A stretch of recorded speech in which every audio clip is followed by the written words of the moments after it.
Hi friends, இன்றைக்கி வீடியோவில் நம்ம பார்க்க போகிற ரெசிபி என்னென்னு பார்த்தீங்கன்னா ஆனியன் பரோட்டா. வாங்க ஃப்ரெண்ட்ஸ், எப்படி செய்யலான்னு சொல்லிட்டு வீடியோவில் போய் பார்க்கலாம்.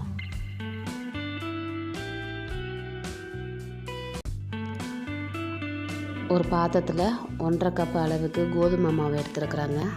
அது கூடவே 1 ஸ்பூன் அளவுக்கு உப்பு சேர்த்துருக்குறேன்.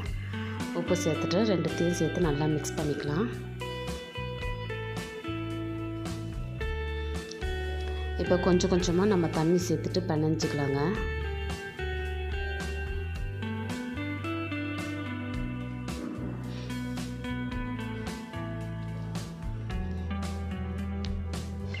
இடையில தண்ணி தெளிச்சுட்டு நம்ம பிணைஞ்சி எடுத்துக்கலாங்க.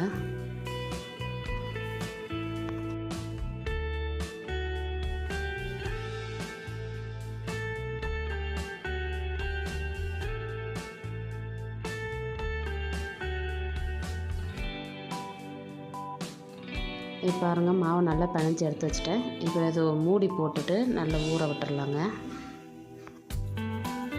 இப்போ ஒரு கடாயில் கொஞ்சமாக எண்ணெய் ஊற்றிட்டு பூண்டு பல்ல சின்ன சின்னதாக கட் பண்ணி எடுத்து வச்சுருக்குறாங்க, அதை சேர்த்துக்கலாம். சேர்த்துட்டு அது கூடவே ஒரு பச்சை மிளகாவை நறுக்கி வச்சுருக்குறேன், அதையே சேர்த்துட்டு நல்லா வதக்கிக்கலாம்.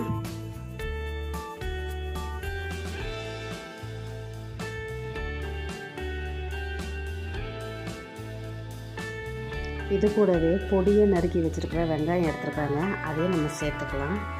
சேர்த்துட்டு நல்லா மிக்ஸ் பண்ணி விட்டுடலாம்.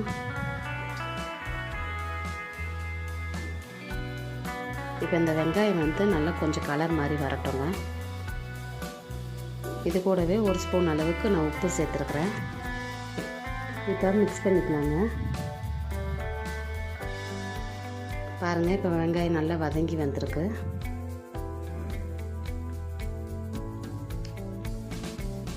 இப்போ இது கூடவே நம்ம தக்காளி பழத்தை சின்ன சின்னதாக வெட்டி வச்சுருக்கிறேன், அதையும் சேர்த்து நல்லா வதக்கிக்கலாங்க.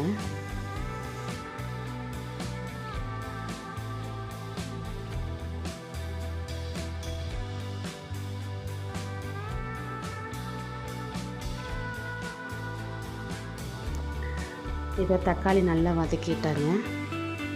இப்போ இது கூடவே நம்ம மசாலா எல்லாம் சேர்த்துக்கலாம். 1 ஸ்பூன் அளவுக்கு மிளகாய்த்தூள், கொஞ்சமாக உப்பு, அது கூடவே மஞ்சள்தூள் சேர்த்துருக்குறாங்க. அது கூடவே தனியாத்தூள் 2 ஸ்பூனுக்கு சேர்த்துருக்குறாங்க. 1 ஸ்பூன் சீரகத்தூள் சேர்த்துருக்குறேன். 1 ஸ்பூன் கரம் மசாலா சேர்த்துருக்குறேன். கொஞ்சமாக பெப்பர் பவுடர். இது எல்லாத்தையும் சேர்த்துட்டு நல்லா வதக்கிக்கலாங்க. பாருங்கள், இந்த மாதிரி நல்லா வதக்கி எடுத்துக்கலாம்.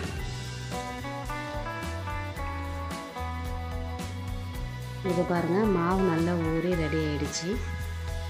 இப்போ இதிலேருந்து கொஞ்சமாக நான் சின்ன உருண்டையாக எடுத்து கையில் வச்சு நல்லா அழுத்தம் கொடுத்துட்டு இந்த மாதிரி ரெடி பண்ணி வச்சுருக்கிறேன். இதே மாதிரியே நம்ம எல்லா மாவும் பண்ணிக்கலாங்க. இப்போ இந்த மாவை நம்ம விரிச்சிக்கலாங்க. மீடியம் சைஸில் நம்ம ஃபஸ்ட்டு விரிச்சிக்கலாம். இப்போ இதில் 1 ஸ்பூன் அளவுக்கு நம்ம மசாலா ரெடி பண்ணி வச்சுருந்தோம்லாங்க, அதை நடுவில் வச்சுருக்கிறேன்.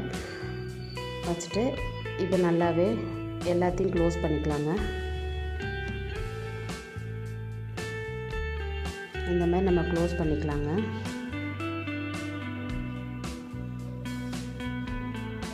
க்ளோஸ் பண்ணிவிட்டு நம்ம திருப்பி வச்சுட்டு நம்ம பூரி கட்டையை வச்சுட்டு ப்ரெஸ் பண்ணிக்கலாங்க. ரொம்ப அழுத்தி தேய்க்காமல் லைட்டாக தேய்ச்சா போதும்.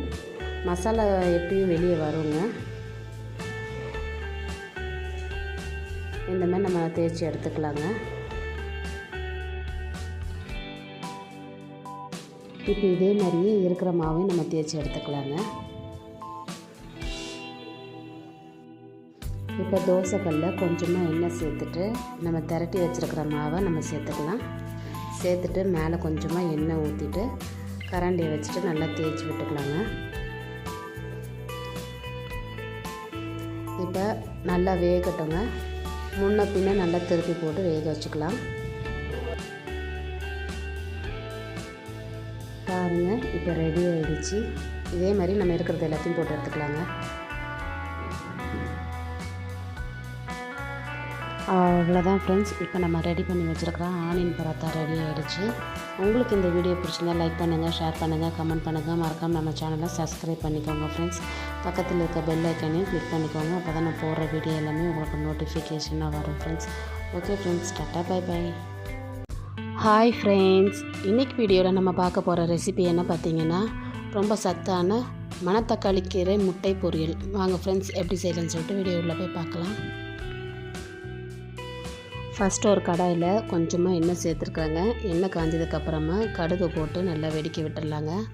அது கூடவே கடலைப்பருப்பு தேவையான அளவுக்கு போட்டிருக்குறாங்க. போட்டுட்டு லைட்டாக ஒரு கிண்டி விட்டுடலாங்க. அது கூட 2 காஞ்ச மிளகாவை கிள்ளி வச்சுருக்கிறேன், அதையும் சேர்த்துட்டு நல்லா வதக்கிக்கலாங்க. அது கூடவே ஒரு பெரிய வெங்காயத்தை சின்னதாக கட் பண்ணி வச்சுருக்கிறேன், அதையும் சேர்த்துக்கிட்டு நல்லா வதக்க விட்டுடலாங்க. இப்போ இந்த வெங்காயம் கொஞ்சம் நல்லா வதங்கட்டுங்க. இது கூடவே 1 ஸ்பூன் அளவுக்கு உப்பு சேர்த்துருக்குறாங்க. உப்பையும் சேர்த்துட்டு நல்லா மிக்ஸ் பண்ணிக்கலாங்க. ஒரு 2 நிமிஷம் போல் நல்லா வதங்கட்டுங்க.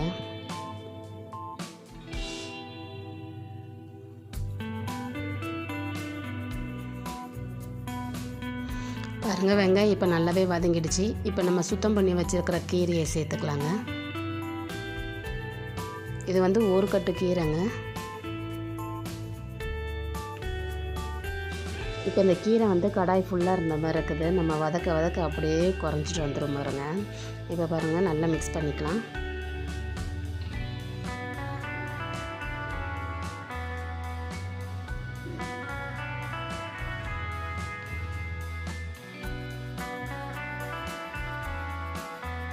பாருங்கள், கீரை கொஞ்சம் நல்லா வதங்கி வந்திருக்கு. கீரையில் இருக்கிற தண்ணி எல்லாமே வெளியே வந்திருக்கு பாருங்க. இப்போ நல்லா வேக விட்டுடலாங்க. பாருங்கள், கீரை நல்லாவே வதங்கி வந்திருக்குது. இன்னமும் ஈரப்பதம் இருக்குது, அதுவும் நல்லா ட்ரை ஆகட்டுங்க.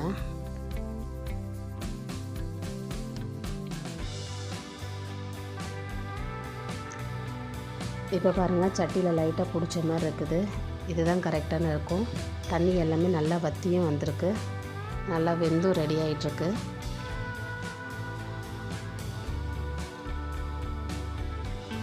பாருங்கள், கீரை நல்லாவே வெந்திருக்கு. இப்போ இது வேறு ஒரு பிளேட்டுக்கு மாற்றிட்டு கொஞ்சமாக எண்ணெய் சேர்த்துட்டு அது கூட ஒரு 2 முட்டையை உடச்சி ஊற்றிருக்குறாங்க. முட்டை ஊற்றிட்டு கொஞ்சமாக உப்பு சேர்த்துருக்குறேன். உப்பு சேர்த்துட்டு நல்லா வதக்கிக்கலாங்க அந்த முட்டையை.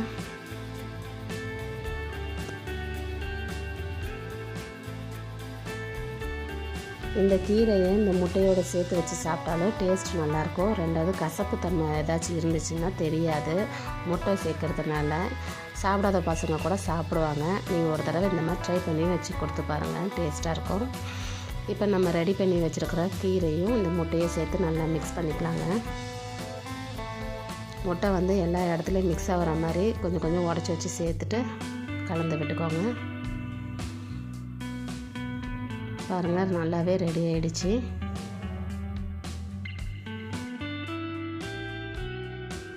அவ்வளோதான் ஃப்ரெண்ட்ஸ். இப்போ நம்ம ரெடி பண்ணி வச்சுருக்கிற மணத்தக்காளி கீரை முட்டை பொரியல் ரெடி ஆகிடுச்சு. இந்த வீடியோ உங்களுக்கு பிடிச்சிருந்தா லைக் பண்ணுங்கள், ஷேர் பண்ணுங்கள், கமெண்ட் பண்ணுங்கள். மறக்காமல் நம்ம சேனலை சப்ஸ்கிரைப் பண்ணிக்கோங்க ஃப்ரெண்ட்ஸ்.